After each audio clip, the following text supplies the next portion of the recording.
I'm going to tell you a story, and it's going to involve a boy and the way our memories are perceived to us. Oh, and maybe a hint of water. Welcome to the Aurora Wasteland.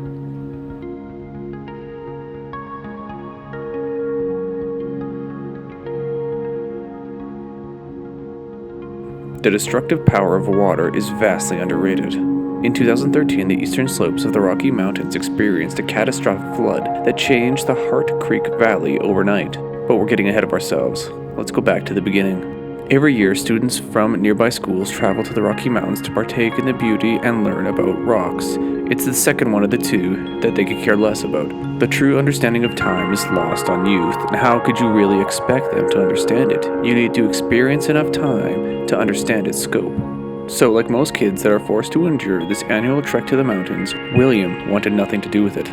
The morning of the field trip, he tried to convince his mother that he was ill. He told her that he could barely talk and that his tummy was upset. She bought none of it and sent him to school, where he climbed on board a school bus with his classmates and wished that the day was over. But time when you're young can move at the pace of a snail, and every inch closer the bus took to the mountains, the more William's frustration grew. He didn't want to be there.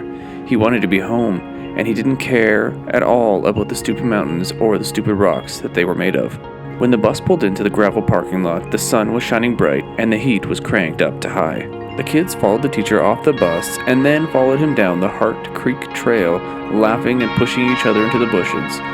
William walked behind all of them. He hoped that by dragging his feet, maybe he wouldn't have to walk the whole way. Maybe the class would turn around and come back before he reached the end. But William wouldn't reach the end. It would be for other reasons. Let's jump ahead to the interesting part, because things are about to get feet-sweatingly more interesting. The Hart Creek Trail is a relatively simple hiking path that crisscrosses over a creek several times before it ends up at a waterfall. The water is no deeper than a foot at any point along the path, even at the waterfall. And while the kids had been there before, judging water depth year over year is not something children have been known to do. As William sat down on one of the many benches along the trail to take a break, he stared into the creek, which was considerably higher than normal. He watched as the water rippled past him, and for the first time that day, he felt a sense of relaxation. William closed his eyes and listened to the sounds the creek made. His classmates all far ahead of him, and the seclusion of the forest around him. He felt like it was just him alone in the world. He almost understood what his dad had been talking about all those years when he said he loved coming to the mountains.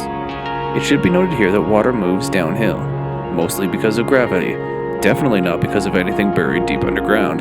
This is the part of the story where an Aurora Wasteland team should get involved, only this time there isn't one. There are many different kinds of posts on the Aurora Wasteland website, aurorawasteland.com. And this is one, well, what happened next happened so fast and never happened again, so there is no Aurora Wasteland team. William was on his own, and no one was coming. But something else was. What you read in the paper about traumatic events is usually only a fraction of what actually happened. News articles have only so many words to convey what they need the world to know. Plus, with so many different eyewitnesses and the fallacy of human memory, events aren't always perceived how they actually happened. The story William told the world, the one you're reading now, differs greatly from that of his classmates. As you may or may not know, the human brain is tricky as fuck to understand. Large portions of it remain a mystery to us mere humans. But what we do understand about memories, in particular, is that often when we are recalling an event from our past, our brain is accessing the last time you thought of it, not the actual event that you're trying to recall. It's like taking a copy of a copy. Certain aspects of the event can quickly become distorted and wrong. This is important to remember. William isn't wrong. Unlike everyone else, he transcribed what happened onto paper before the imminent media bombardment. And while he changed his story to soothe the frazzled nerves of his parents and other grown-ups, in private, he'd be more than willing to share what he originally wrote down. What follows is a direct transcription of William's telling of the event. My name is William. His last name has been redacted. I was one of the kids on the field trip in Hart's Creek. Someone said I should write this down before I forget it, so I am. I was on a bench, staring at the water. Then I heard a sound. At first I thought it was my classmates coming back from the waterfall, but it wasn't. The sounds grew louder as I sat there. Louder and louder. It sounded like trucks were driving right next to me. There were no trucks. I looked up to see water blocking the sun. It was whipping over my head like a river in the sky.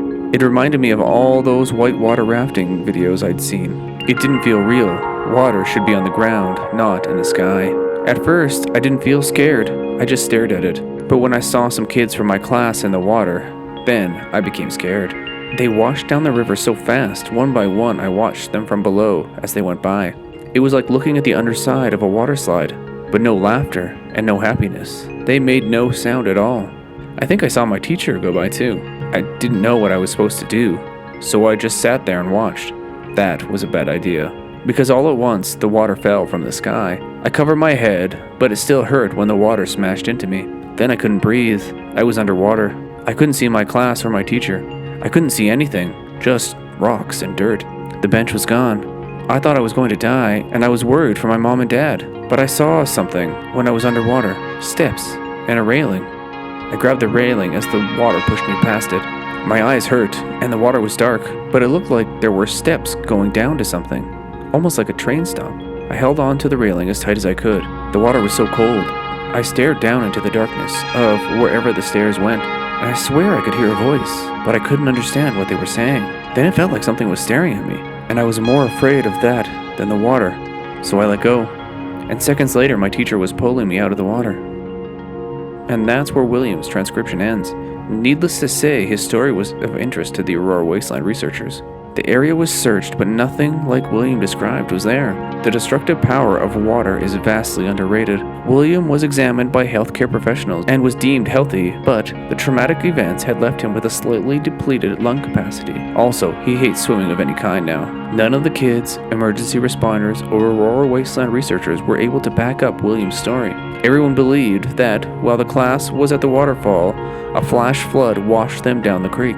And for a long time, that was the story. Until years later, while at a bar, an avid Aurora Wasteland fan ran into William's teacher and started probing him with questions and ordering him drinks. A half a dozen whiskeys later, the teacher let something slip that he'd never told anyone before.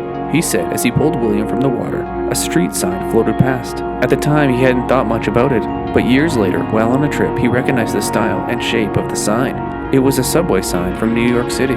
He'd been there with friends and recognized it. He couldn't remember what had been written on the sign, only that now, after it was all over, he thought it was strange. He said it may be possible the part of what William had experienced had actually happened. Don't forget to subscribe, pick up the books, and check out the Aurora Wasteland because it's real.